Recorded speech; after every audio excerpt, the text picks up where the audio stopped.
Well, hello there. So welcome into my studio here in my home.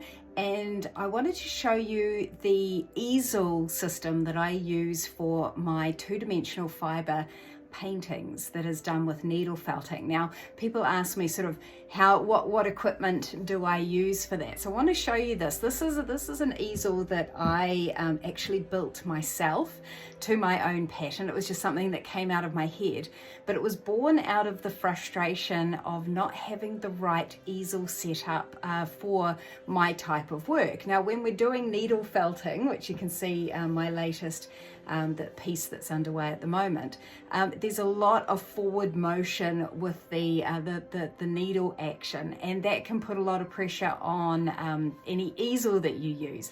So when I very first started, I was working on very small things, and so I was just needle felting on my lap watching TV, and then I realized that, hey, this isn't actually very good for my posture.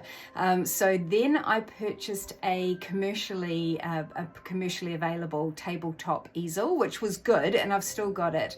I've still got it today. But what I found is that I had to attach almost like a plywood base to it, screw that onto the base, and then weight it down with a sandbag. So the plywood base was to stop it tilting as you have the action of the needle sort of coming forward down on the easel, and then the sandbag was to stop the easel from sliding.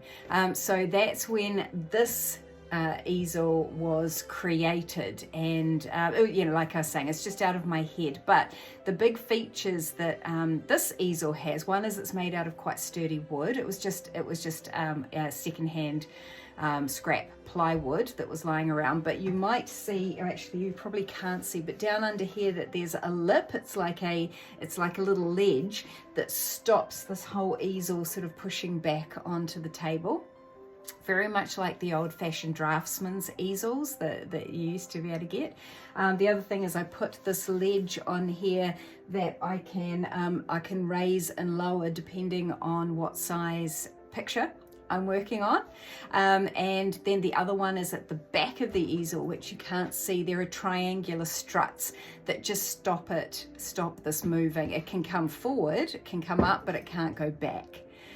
So that was my design. But look, I just want to sort of say that when you're doing needle felted paintings, just be careful about doing anything that's on a flat surface, like on a table, because you've got to look after your posture. You've got to look after your health and well-being first and foremost as an artist, because if you don't have your health and well-being, then you can't create your art. And certainly when you're leaning over something on a table, that can put a lot of stress on your neck and your shoulders, bad for your posture. So look, I hope that's helped. But yeah, definitely, if you're not yet working vertically or on an angle, do get yourself at least a tabletop easel and give it a go.